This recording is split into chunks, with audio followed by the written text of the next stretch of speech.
Hi everybody. So I'm gonna make something I've never made before. I have made creme brulee a lot of times, but I've never made a pumpkin creme brulee. But it is the season with Thanksgiving coming and I've been on a creme brulee kick. So I'm gonna show you how I'm gonna attempt to make a pumpkin creme brulee. I have about 1 cup of, it's just under a cup of pumpkin puree, just out of a can.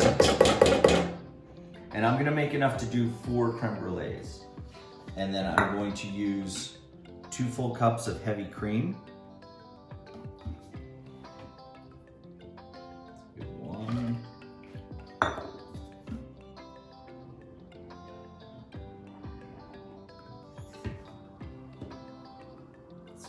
2.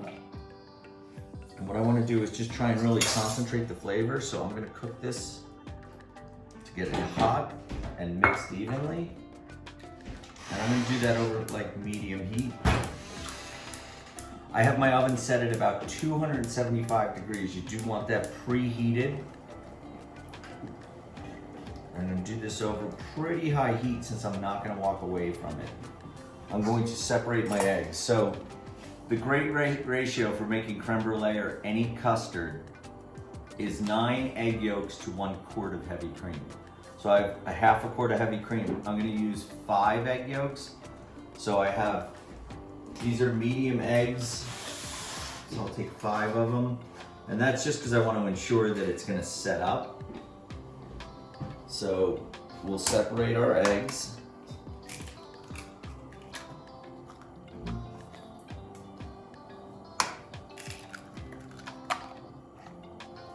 For doing this in the restaurant, I'd probably weigh these and it would be about 9 ounces of egg yolks to a quart.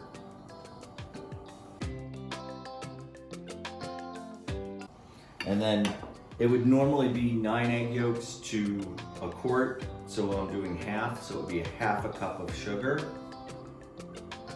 So 5 to a half a cup. And then you want to whisk this, and you don't want to do this too early. I just want to incorporate this because the sugar, you'll see it starts to pale. It's starting to actually cook the egg yolk sugar. So you just want to mix this well. You don't want to over mix to do it in a mixer because we don't want to incorporate any air because that might make our creme brulee puffy. I'm going to do about a teaspoon of cinnamon into this, our typical pumpkin pie spice. I love cinnamon, so.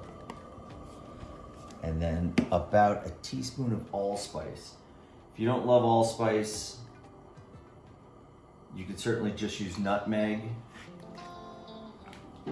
And then you have to have vanilla, and about a teaspoon of vanilla. We're gonna let this come to a boil. You can do this batter in advance and chill it, and then just know that when you're cooking your creme brulees, if the batter is cold and you're going into a hot oven, it's going to take longer. Essentially, you're looking for this batter in the oven to get to about 190 to 200 degrees. This is gonna probably end up being a little bit thicker of a creme brulee because of the pumpkin puree. I don't know, we'll see. Never made creme brulee pumpkin pie, so we'll see how it comes out. But it sounded good. You thought it sounded good, so yeah. That's why we're doing it.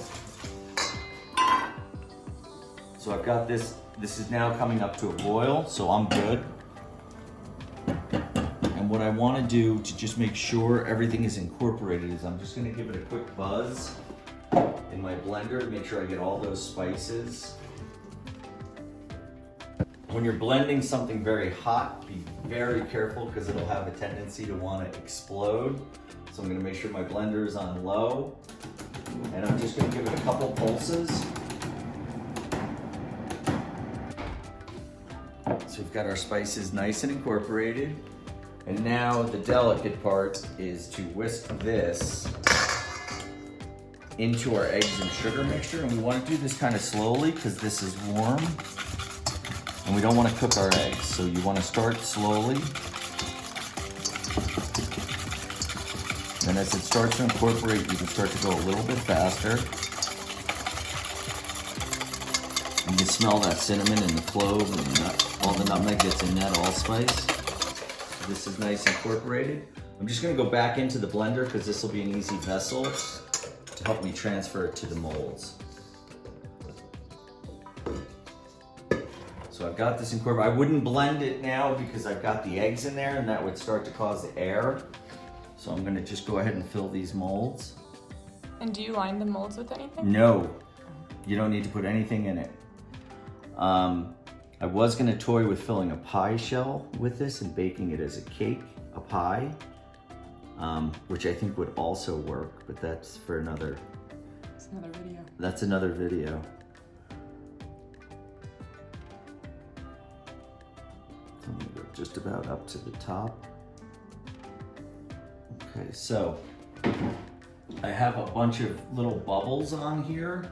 So one trick to help get rid of those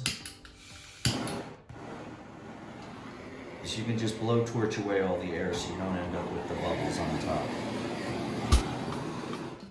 And it makes it a little bit smoother. We're gonna do it in a water bath. So I like to use just really hot tap water to fill my water bath. So this batter is pretty warm, so it's probably at about 100 degrees. You want to fill it up to about halfway up the ramekin. So then you want to also cover these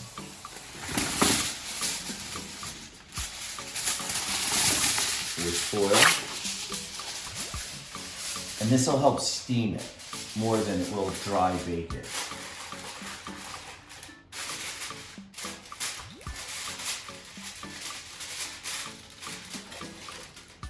And then you want to just be really careful. So we're going to go into a 275 degree oven.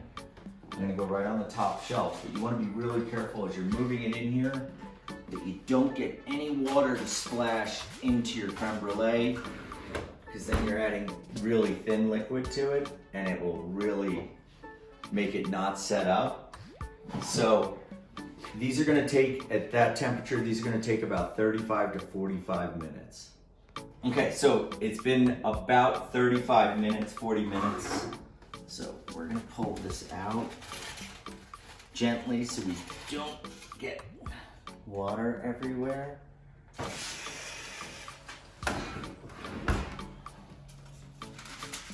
off the foil. So you can see that these are still like shimmering and soft. Still warm, so we want to take these.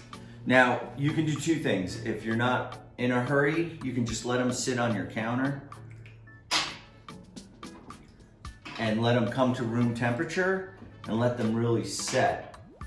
If you're impatient like me, I like to just throw them in the refrigerator for about an hour, and that'll cool them a lot quicker. Yep. You don't want to serve, if you let them get really cold in the fridge, pull them out and let them get to room temperature. Room temperature is what you want to serve a creme brulee at. Let's see how they're doing. It's still slightly warm, which is perfect. So I think we're ready to brulee it and have you try it. So there's a lot of thoughts on bruleeing it. A lot of people love to use sugar in the raw. I don't happen to ever have sugar in the raw at my house, so I like good old-fashioned just sugar. And what I want to do is just put a nice even coat right on top, about a 1/16 of an inch. Let it kind of spread it around. And then you can either use an iron, but blowtorch. You can buy these on Amazon, they're super cheap, come with the propane. Super fun to have in the house. And then